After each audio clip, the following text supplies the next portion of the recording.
as a week you lead up to your next game. No midweek game, but it was interesting when we all thought about the weekend. Of course, something happened that doesn't usually happen on a Saturday afternoon, and you ranted and raved a little bit with your players, and they ranted and raved a little bit back probably. But is everything settled now? We'll go through the video this morning. I wasn't in yesterday, I was on a course, so we'll go through the video and put it to bed this morning. It's something that very rare happens, isn't it? You know, yes, you've had a few games where you've not been too happy with things, but not often that happens. What happened Saturday night? Yeah, Saturday was unacceptable, you know. And if it's unacceptable, it's my job to tell them. And sometimes you have to tell them in a very constructive way and help them.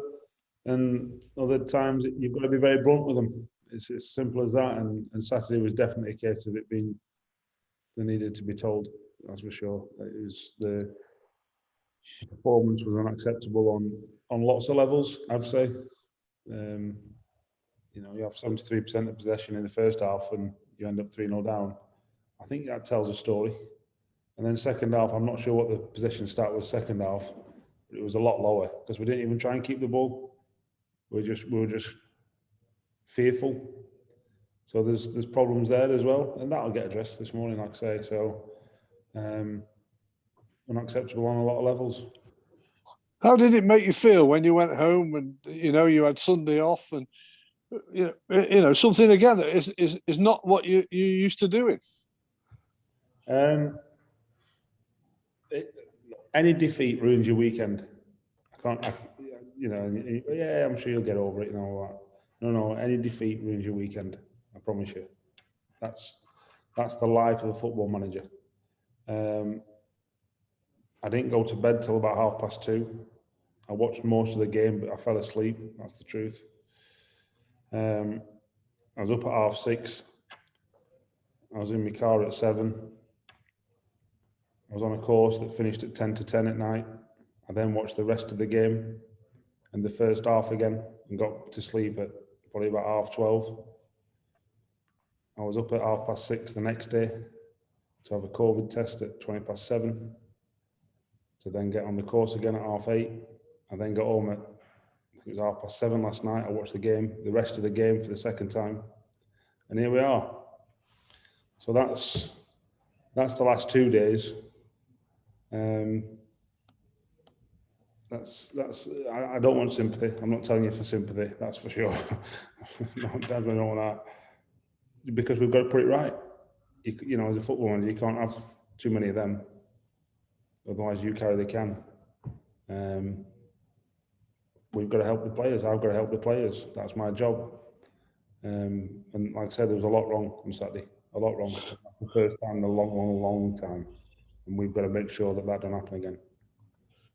Well, as the old saying goes in football, it's a new week, a new challenge. You'll be looking now, as you say, watch the video, players train well, and get their minds focused right on what's coming up at the weekend. You had an under-23 game yesterday with a few of your first-team squad players playing as well, so that might have helped a few of them as well to get some game time. Yeah. I obviously didn't see the games on this course. Alex said they did well.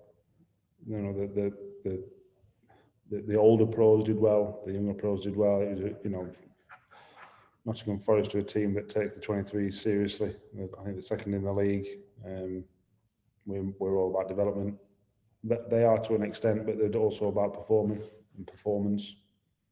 You know, they've got Harry Artell playing, and they had a couple of others playing, I think. You know, so it was a good performance. I haven't seen the game yet, but I'll watch it. So, and we'll, you know, that's what's needed. You know, keep standards high. You know, Saturday wasn't that, but then we've got to get back to that. You know, it wasn't so long ago that we were 10-11 unbeaten in League One, and we've got to get back to them standards. We've got to get back to scoring goals and keeping clean sheets. And like I said, thankfully we've got a week to address them problems. I suppose the one thing that all the players, all your fit players would understand, you've got I would think, a blank sheet where you fill in, which is called the team sheet, because you changed players, and you've got plenty of players that you could choose from. So if anybody was left out from what performance there was at the weekend, there'd be no complaints. Yeah, if anybody gets left out on Saturday and comes and knocks on my door, they're not going to get much of a response from me, I'm afraid. It's as simple as that. Not after Saturday. You know, they've got to understand the gravity of it. You know, I think over the weekend as well, my reflections are the fact that not that I'm helping too much. That's not the case. I don't think you can ever help someone too much. But I don't think they understand the consequences. I don't mean directed towards me. I'm like, if you lose a game of football, there's reasons why that have to be addressed. Have to be. And the last, you know, there's been too many times this year where it's sort of gone, you know, it was linking away the second in the league. Yeah, no, you only said that last year if it were Leyton Orient. Don't say it this year. That's a standards thing. That's a standard setting. That's an expectation. That's an acceptance of what you are and where you're at. No, that's stopping being ambitious and driving forwards. And we've got to make sure that mindset isn't the mindset going forward. You have 11 games to go, and I think we've always said in the world of professional, you use that word professional a lot when you talk to us. The players have to be professional, because who knows where they're going to end up. Just because there's still only 11 games to go, things change quickly in football, don't they? Many people might think it's all going nice and smoothly, but things can change quickly, and those players have got to produce that level that they've done. You know, on the positive side, you've had some good performances and done well. Yeah, at one performance, you don't sort of throw the baby out with the bathwater, but you also can't let a performance like that go under the, you know, just brush it under the carpet, because you'll be in trouble, because it'll come around again. So we've got to make sure we give them the pointers and the, you know, the instructions, you know, how to overcome, how to make sure that doesn't happen again. It's as simple as that. And the good thing is, like you've just said, that they've had plenty of good performances this year. You know, we reserved to win against Sunderland 2 or 3 games ago, for example. It was a good performance. So we know that it's in there. It's just a consistent basis now, and that's got to be the way going forward. It hasn't been the best place when you've been down the 6 fields with Northampton, the way that they come at you as well. And Burton came at you in their route one way. They've changed the manager. Have they changed the style, or is it something that you're expecting that you're going to have to do better than you did on Saturday? Similar type of style that's coming towards your players?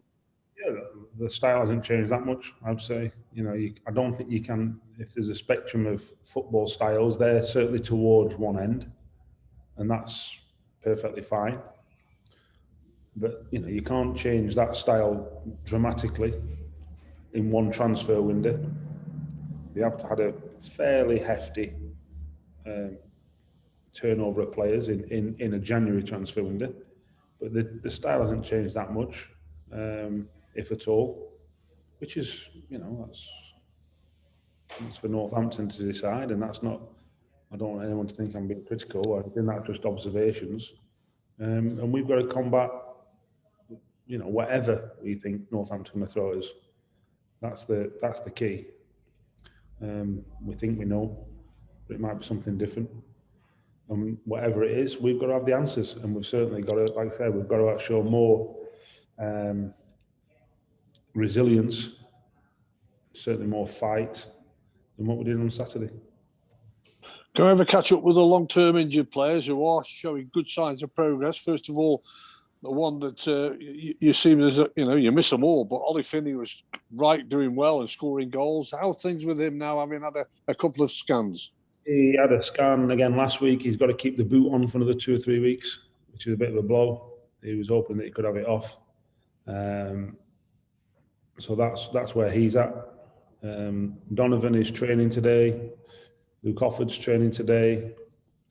And we'll see how they get on in the week. Joe Robbins has had a niggle. Daniel Powell's had a niggle. Lundstrom is heading in the right direction. Josh Lundstrom, he's heading in the right direction. He'll be training soon, but not yet. And I think in the next couple of weeks or so. Depends how we get on with him. I think he's having a week on an Alter G treadmill where you change the gravity, so it's load going through his legs or going through the floor into his bone, if you like, his stress fracture, to assess that, and then he's got to go back and see how his stress fracture's reacted. So we've got a couple of hurdles with him to cross before he gets back with us. Just a little bit more update on Offord and Donovan Daniels. Are they getting closer then now, do you think? Is that just a matter now of the decision when to put them back in? Offord has been out a while. Luke's been out a while, so we've got to be really careful. Donovan's been out 10 days, so it's a bit different. And we'll see how we get on. We'll see how we get on in the next... I can't make a call today. We'll see how we get on during the course of this week, next week, week after. We've obviously got the game Saturday, and we've got, in theory, the best part of 2 weeks before we play another game. So, if it's a bit early for either of them or both of them, which at this stage, they haven't trained yet, so it probably is a bit too early. But we'll see how we get on with them, and then we'll definitely have them back for the game after. Just one final point. I know it's been a tough few days for you, but it's not the end of the world, is it? Losing a football match, and I'm pretty sure that your football coaches. No, it is. No, just what I'm going to come to. Your football coaches and part of the management team are going to be doing a walk and for the young goalkeeper to Stoke and the Vale. I'm led to believe you're joining in, but you're not running. Correct. Come on then, explain how you're going to raise your money. A fit man like you. There's a couple of things. One, if I did 35 miles, right, I'd certainly be on the operating table. You probably wouldn't see me for 6 months. I certainly couldn't get the training in with my Achilles, that's for sure. So I've said I'll follow him on a bike, carry all the, because 35 miles is a marathon and a half. It's a good goal. So I'll carry all the supplies on the bike and backpacks and all the rest of it, and I can imagine there'll be a couple of groups. I'll be able to go between the two groups and whatever. So I'll probably end up doing more than 35 miles. But I think it's for a brilliant lad, a brilliant cause. And we're hoping to raise a lot of money, and we hope all 3 football clubs get behind what the staff are doing. Because like I say, a marathon and a half is a fair old yomp. And we've got to, we're doing it for the right reasons and for a great kid. So hopefully it all goes well and we don't,